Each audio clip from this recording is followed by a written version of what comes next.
Hello beautiful soul! Welcome back to my channel. This is my channel from Japan, Kabayan Virgo. This reading is for you. Tingnan natin ang iyong February 15 to 21, 2026. Maraming salamat muna sa mga subscriber, new subscriber, cross-watcher, at sa mga bagong pasok dyan. Welcome na welcome kayo sa bahay ni Ate Aimee. Salamat din sa nakataba ng puso niyo yung mga comments at sa mga nagpa-personal reading. Marami pong salamat. Kung gusto niyo na energy niyo lang talaga, ang gusto niyo makuha natin, all the details is in description below. Paka-check na lang. General reading tayo, kunin mo lang ang sayo at itapon ang hindi naman sayo. Maaring vice versa. Energy mo, energy ng person mo, energy ng malapit sa puso mo. Nangyayari or mangyayari pala. Use your own intuition, lawakan nyo ang inyong isipan, ano man ang gender mo, ano man ang edad mo, wala sa baraha ang kapalaran ng tao, kayo pa rin ang makapagpapabago nito. Gawin yung guide, yung mga warning na pwedeng lumabas, hindi yung negative warning nyo para magkaroon din kayo ng idea, change of decision, or dapat maiwasa. Pero kung gusto mo na positive lang talaga, gusto mo marinig, hindi itong channel na ito para sa iyo. Tingnan natin. Okay. Magician. Okay. May mga bagay ka na iniisip na maaring ito is nakapagbibigay sa'yo ng depression o pag-aalala o nahandoon yung point na nalilito ka sa sitwasyon. Nagiging aware ka rin sa mga bagay-bagay. May mga bagay, parang nagkakaroon ka rin kasi ng pag-evaluate o nagkakaroon ka ng self-evaluation. Maaring ganun sa point na yun dun sa mga bagay o sitwasyon na nagaganap o nangyari sa'yo. Nahandito rin yung sitwasyon ng mga opportunity ako na nakita sa'yo, may mga new beginning or beginning of a cycle situation. Nagkakaroon ng, para meron ka rin kasi, handito ka sa point na may decision making ako na nakikita sa'yo na maaaring pinag-aaralan mo. May creativity eh. Pinag-aaralan mo siya to growth or pinag-aaralan mo basta may learning to growth situation. Ako na nakikita sa'yo dito, may mga point ka rin na parang pinag-iisipan. You want to see the fact of the sweet situation or pinifilter mo yung mga bagay-bagay o sitwasyon mo sa buhay mo. You want to create yourself in a situation of a plan. Ang nakikita ko sa'yo dito, you try to make it balance yung sitwasyon din na ito. Nandun din yung point na may mga pagsasaayos ako na nakikita sa'yo o may mga renewal situation pag may aayusin ka ba, meron ka bang gagawin na gusto mong umpisahan, parang nandun sa point na may mga transition din kasi ako nakikita sa'yo. Andun din yung pag-iisip to achieve something into your life. Sobrang pag-iisip to ha, hindi mo alam kung ano yung siguro hindi mo alam kung paano ka mag-uumpisa, paano hahakbang, pwedeng nalilito ka kasi or nandun yung mga frustration in life. May mga paghihintay rin ako na nakikita sa iyo. May mga on and off action or maybe handun yung you're feeling stuck, ang daming tumatakbo na self-questioning sa isip mo na nagkakaroon maari sa iba ng mga dissatisfaction. Parang nahandun din yung sa point na handing manifestation or you want to try. Parang gagawin mo yung lahat in a situation pero hindi ko pa nakikita yung action na. It's more on thinking kasi yung nakikita ko sa'yo dito. Handun ka lang sa sitwasyon na you try to control and balance of situation or pwedeng na handun yung point din na may mga, kasi on and off siya, di ba? Maaring may mga multitask o multiple priorities ka na gustong gawin sa buhay mo. O nahandun yung nagiging flexible ka talaga kung saan aspeto ng buhay mo yan. Pero may mga opportunity rin kasi ako nakikita sa'yo. Magkakaroon ka ng communication sa isang tao na mas bata sa'yo. Maaari magkakaroon ng pag-uusap related to something, adjustment, mga ganyan. Or renewal. May mga ganun sitwasyon eh. Ba't nandun din yung achievement, ano? There's a good news ako na nakakita sa'yo. Pero ba't nag-iisip ka? Kumbaga dito may offer eh. Hindi ko alam in what way. Bakit hindi, yung offer na yon or yung happiness na yun, para napapagitnaan siya ng worrying or pagkalito or negative na energy. Hindi ko alam why. Siguro ganun yung isip mo ngayon sa nakikita ko sa'yo dito. May mga bagay ka rin na nasa sa loob mo lang o dinadamdam or nagiging quiet ka pero nahandun yung worrying. Pwedeng nahandun sa point na yun. Ano. Yung iba sa inyo, maaring may mga pinag-iisipan kayo, pwedeng kulang kayo sa tulog o nagigising talaga kayo, no? sa kalagitnaan ng tulog o kaya handun yung night shift ka o may mga iniilusyon ka na isang sitwasyon sa buhay mo. Nandun din yung negative thought sa iba sa inyo. Kaya nakikita ko sa inyo na nagkakaroon kayo ng choices sa buhay nyo or you're feeling stuck or you're feeling trapped in a situation. Kumbaga nandun din yung mga unexpected new situation na nagaganap. Ano nangyari sa'yo? Unexpected opportunities or unexpected situation sa iba sa inyo. May mga collaboration, partnership din ako nakita sa iba. May mga recognition, kung in what way yung recognition na yun, or may mga partnership.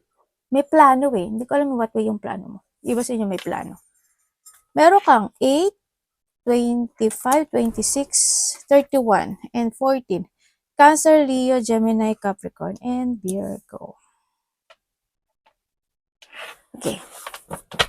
May mga bagay ka daw na iniisip this time, or maaring nahandun yung feeling emotions or medyo moody part of moody type yung situation. Siguro when it comes sa moody, minsan okay ka, minsan hindi, o kaya minsan okay nararamdaman, minsan okay hindi. Minsan hindi pala, o kaya nandun yung nagiging yung feelings, halimbawa, ay sige, ay wag na lang, ay sige, ay wag na lang. Pwedeng ganun. Example ko lang yon. Or nandun yung point na nagkakaroon ka ng mga pag-iisip talaga sa buhay. May mga pag-iisip ako na nakikita sa iyo na you want to structure. Pero nakikita ko dito is medyo limit yung nakita, or maybe limit siya or delay, or i-delay, or madidelay, or nagkakaroon ka ng limitation sa sitwasyon na yun. Yun na nakita ko o handun talaga yung point na may mga pinag-iisipan, pinag-aaralan ka o sinisiyasat na isang sitwasyon. Yun, parang kakulangan, parang may tears of knowledge kasi ako na nakikita sa iba sa inyo. May mga mystery situation ka na maaring inaalam? Yan, mga inaalam. O nire-research mo man yan. May mga pagre-research ako na nakikita is sa inyo. Pero may mga nag-open na sitwasyon sa iyo. There's a victory and success. Ako na nakikita sa iyo dito. May mga happiness, may mga positive outcome situation. Ako nakikita sa iyo. Sa iba sa inyo is nahandoon yung paninindigan about the desire sa buhay mo. If nandun talaga yung paninindigan mo doon sa desire mo at mag-action ka, there's a victory and success into your life. Kasi nag-open yung door sa iyo, sa iba sa inyo. And may kakaroon ng mga partnership or promises situation. Ako na nakikita sa iyo, pero parang nagdadalawang isip ka o nagkakaroon ka ng blockage. Ganun. Parang hindi sigurado. But may mga ganun, may mga promises, commitment, partnership, or dealing. Tulad ng sabi ko kanina, di ba? Lumabas na naman siya. And then sa iba naman sa inyo is you feeling lost. There's a loss. Maraming klase ang loss Loss of hope, loss of trust, loss of something, loss of pet, loss of someone, loss of ano man yan, loss na yan. Maraming klase ang loss. Pwedeng loss of connection, pwedeng nandun sa point na yun, O nawawala ka lang talaga sa hugot, o nawawala ka lang sa alignment mo, pwedeng nandun sa point na yun. There's a transformation, ako na nakikita sa iyo, or may mga ending situation na magaganap into your life, or you want to end, or gusto mo, halimbawa may naumpisahan ka, tapos gusto mo natapusin, o kaya matatapos na yun, aayusin mo na yun, pwedeng nandun sa point na yun. Nandito na yung pakipag-ayos. Yan. Either may ayusin ka o may tao makipag-ayos o makipagkasundo. Ang ganyan sitwasyon. Sa iba may di kayo sa kape. Yun. May tao may sakit? May sakit ka? Or someone who's connected sa'yo is may sakit? Mag-ingat ka na lang din, Iba sa inyo, handun yung pag-hide ng feelings, Medyo you're hiding your feelings, your emotions, or you're controlling your emotion, or yung sarili mo. At mag-ingat ka rin, may pagmamatsyag, ako na nakikita sa'yo, may mga untrusty person, meron ding someone is wearing a mask. Mag-ingat ka sa mga makasariling tao or maybe nahandoon yung point na may taong makasarili. May kasuspe-suspecha at mag-ingat ka sa mga pwedeng mali na pwedeng kung kailangan mo talagang i-research, hugutin, siyasatin, hanapan, gawin, no? Para hindi rin maiwasan din ang pagkakamali. Energy.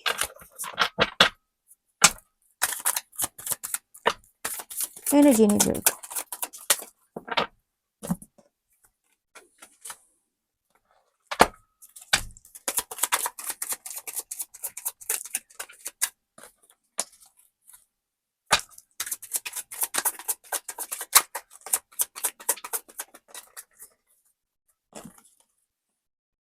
Okay.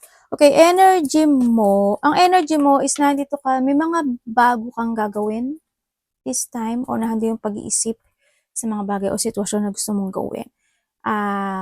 May mga multitask, multiple priorities, o may mga bagay ka talaga na i-evaluate sa buhay mo. Yun yung nakikita ko sa iyong energy.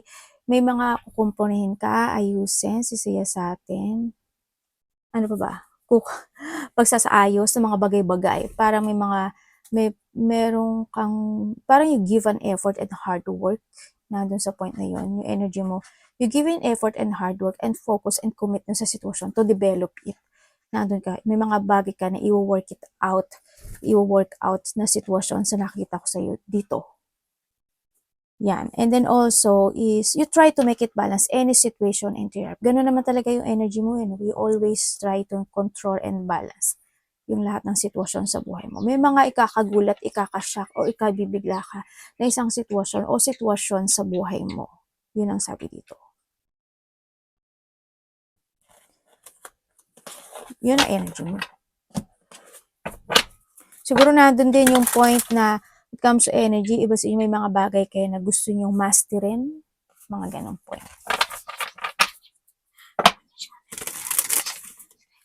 May mga gusto kayong pag-aralan na sitwasyon. Anong parating kay Virgo? Anong parating kay Virgo?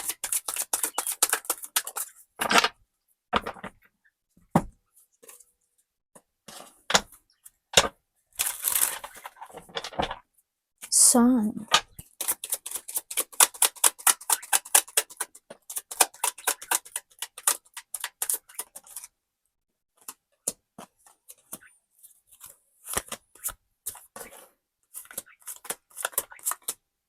Oops. Oh, talaga. We have the death and the death. The death. Hindi pala yan din. Lovers pala yun. Ano ba yan, ate? Okay. Okay, parating sa iyo, Virgo. Parating sa iyo is, may mga kasiyahan ako na nakikita sa iyo, no?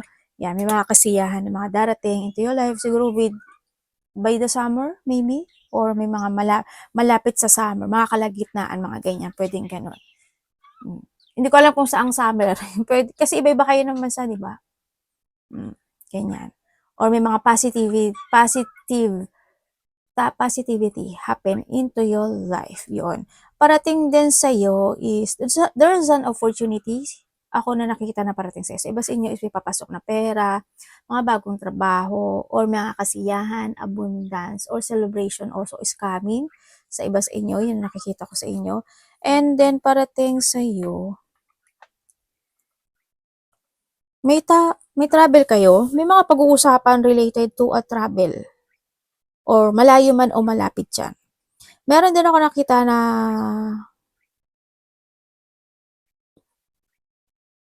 consultant. Hindi ko alam kung may magbibigay ng advice, payo man yan, or mga, kasi pwede siya sa lawyer, teacher, consultant, doctor, or kung ano man yan, specialist, mga ganun sitwasyon. Ako nakakita. Or pwede may mag-a-advise lang. Ikaw ito sa kanya or siya ito sa iyo. Yun nakita ko. Pero may makakaroon ka daw ng pag-uusap sa isang taong malapit sa iyo. Single. Itong taon na 'to.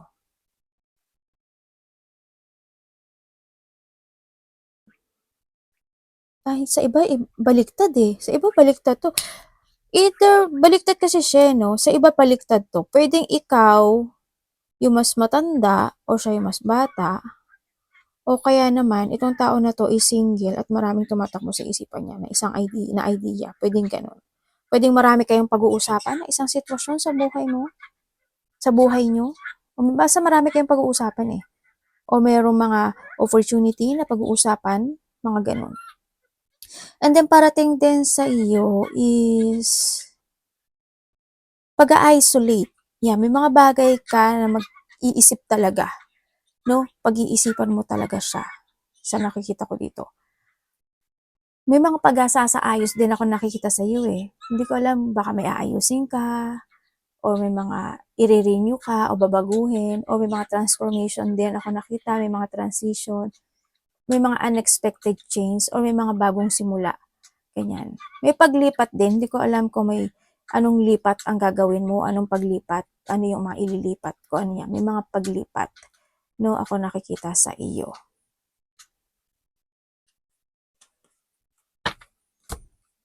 Sa iba sa inyo, may mga bagay daw kayo na i-analyze, ipa-progress, or magkakaroon kayo ng thinking about strategy to success the situation. May offer nga ako nakikita sa iyo, oh. Ibig sabihin may babae na may offer siya sa iyo. Pwedeng itong taon, hindi ko alam what way yung offer, pero itong taon na to nasa may distansya kayo. Pwedeng nasa probinsya, kalapit baryo o nasa ibang bansa. Yun. O pwedeng siya ito sa iyo or ikaw ito sa kanya. Basta there's an offering situation ako na nakikita sa iyo dito. May mga union din ako na nakikita sa iba sa inyo. May mga successful ka, oh, na nangyayari sa buhay mo.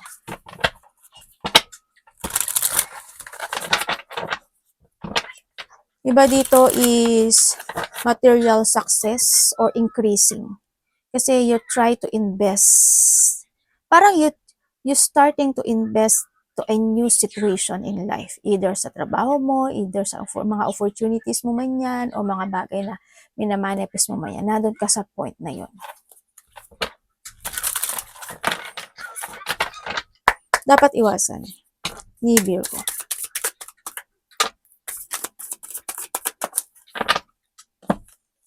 Ito ko to. 2 beses na yung lumabas.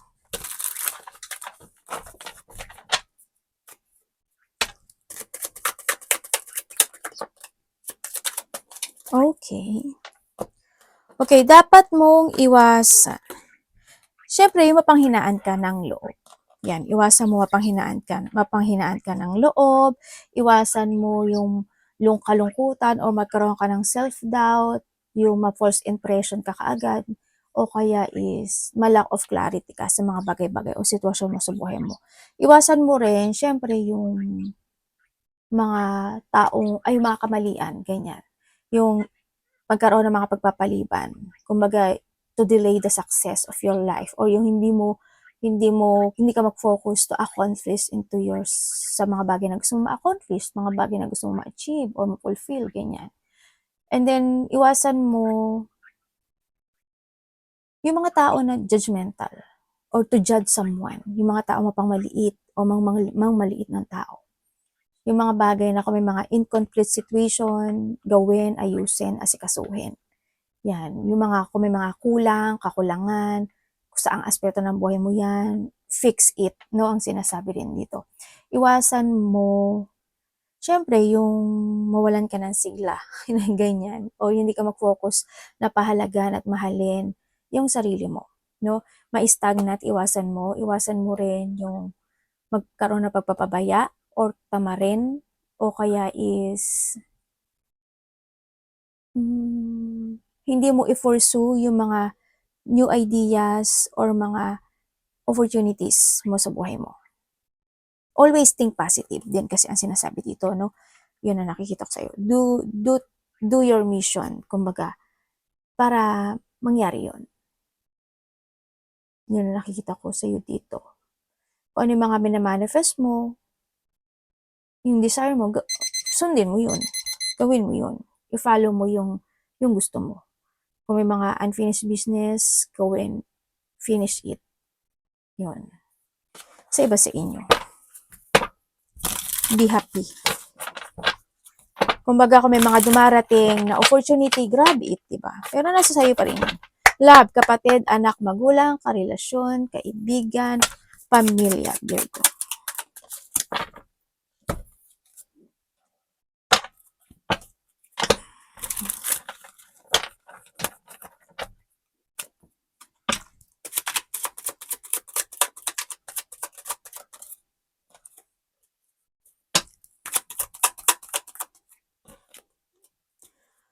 Okay, kung kayo is single.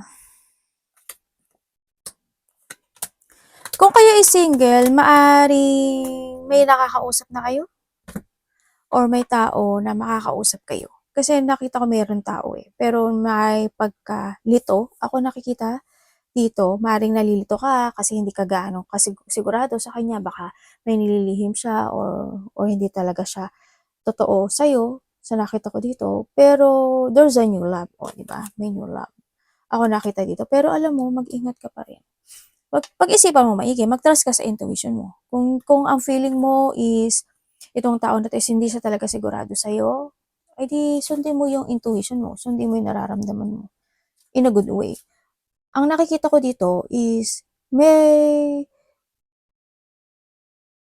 either may family na to o may karelasyon. Pero there's a hiding situation. Ako na nakikita dito sa connection na ito, ha? Yun na nakikita ko. But you need to be very careful. Mag-ingat ka pa rin. Ikaw naman na magkipagrelasyon. Hindi naman si ate. Diba? Ingat pa rin. Wag ka masyadong magmadali.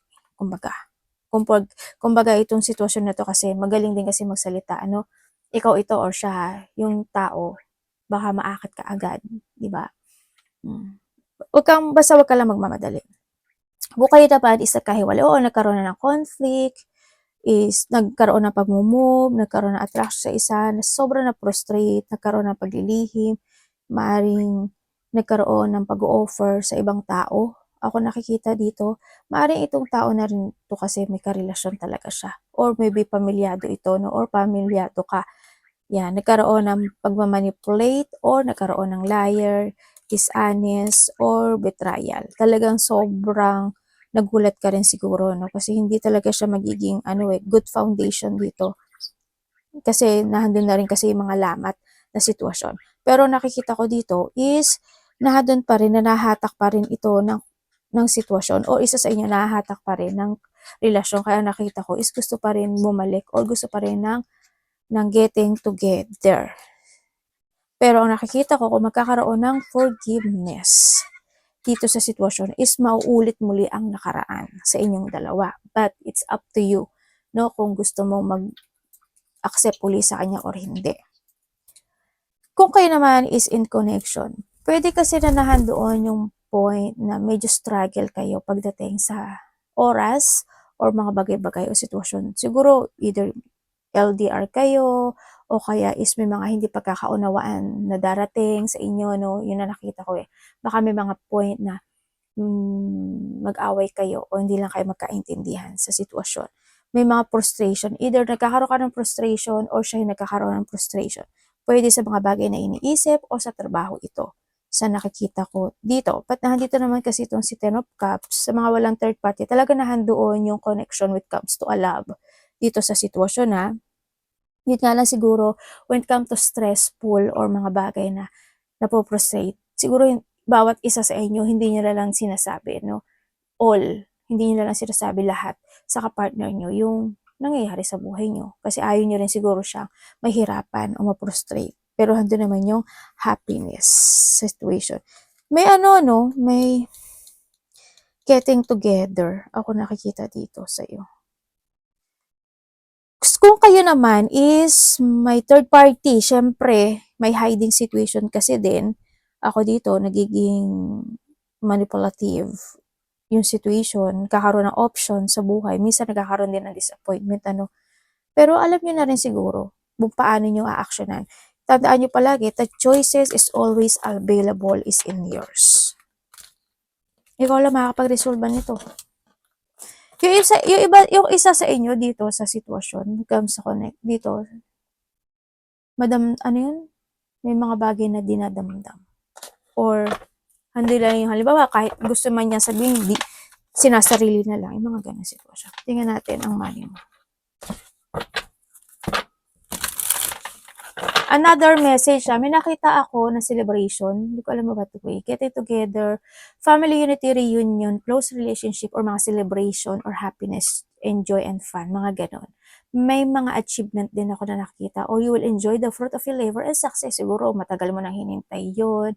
Within the 4 days, 4 weeks, 4 months, or 4 years ago to 5 man yan. Hinintay mo yung sitwasyon and this time you will achieve it. Nando sa point. O may mga bagay na magaganap o mangyayari within the 4 days, 4 weeks, 4 months. Yun. Hindi naman siguro 4 years, malayo na tayo doon, no? Either nakikita ko sa iba sa inyo, or maybe ba the April to May, March, April, May, mga ganun, or 4, ano ba, February, ano mga yun, February, March, April, May, June, mga ganyan, no? Pwedeng na doon din sa point na yun.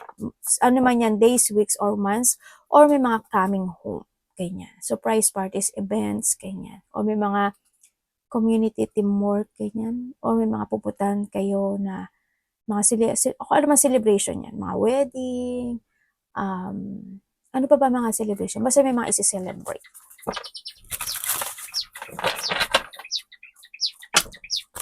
Money.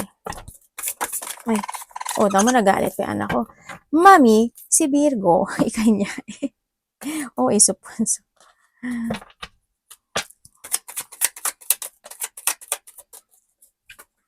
The Wheel of Fortune. Okay, when it comes sa money mo, you save your money naman sa nakikita ko dito. Nandun ka naman sa pagsisave ng money mo kasi siguro ang dami mo na rin talagang natutunan in the past, kaya ang dami mo ng knowledge how to control your money. And then yung pagkakaroon ng disiplina sa money, na-enjoy mo naman yung success at reward kasi binibigyan mo talaga yung effort mo pagdating sa pera. Hindi ko nakikita na walang-wala ka sa pera mo dito. Kumbaga, yung iba sa inyo is depend on your action. It's up to you to make it happen din, ano? Ganyan. Yung iba sa inyo, maaring nahando yung point na may mga bagong trabaho kayo o may mga bagong idea kayo na gusto nyo actionan, ganyan. Na yun yung makakatulong sa inyo. Yung iba sa inyo is, andito yung sitwasyon na pwedeng may mga pagkakagastusan kayo related to a travel o kaya may mga actions na connected ang money na pwedeng a-actionan nyo o gagawin nyo this time. Sana nakikita ko sa iyo dito. Yun. Magkakaroon daw ng mga pagbabago. Ganyan. Pagdating sa pera mo. Magkakaroon ng pagbabago. O may mga bagay ka na iniisip na pagbabago pagdating sa pera. Maaring nando yung point na mas magiging more on creative ka this time, ganyan. May mga possibilities na makikita mo na yung ano dapat gawin o dapat baguhin o actionan. Kakaroon ng clarity sa'yo, pwede na. Or magiging very idealism ka this time para baguhin yung pagpapatakbo ng iyong kaperahan. Pwedeng nandun ka sa part na yun. Advice.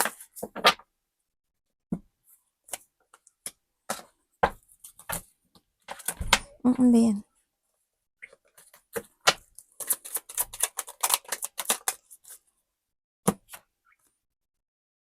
Okay, when it comes sa advice, Virgo, is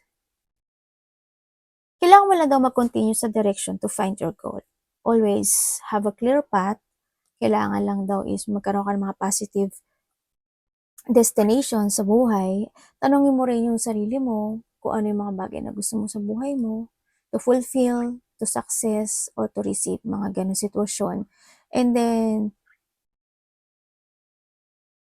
kailangan mo daw mag-going toward to a new situation or may mga bagay ka na kailangan mo i-let go, abandonahin, mga ganun. Or yun din yung changes, ganyan. Mga bagay na need to change or something need to change. Yun ang sinasabi dito. Siyempre, you need to speak out din ang sinasabi dito, no? Kung may mga bagay ka na gustong gawin, action na, sabihin, gawin mo.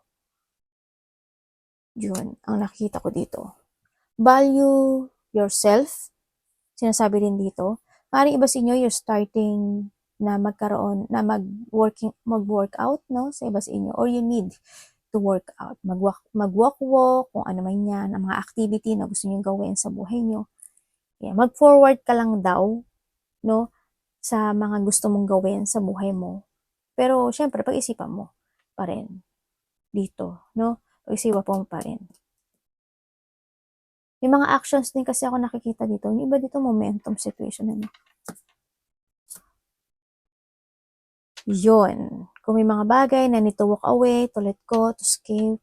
Yan. Baguhin mo daw yung mga ano mo, perspective in life. Sabihin ito. Kumbaga, kung may mga bagay o sitwasyon na kailangan mong layuan, iwasan, baguhin, gawin mo. Huwag ka rin din ma-stagnant tsaka magkaroon ng mga pagpapaliban or delay in some aspect of your life. Kasi andito na siya si Sun. You need to commit to success or to achieve yung sitwasyon na yun. Kasi you will achieve it.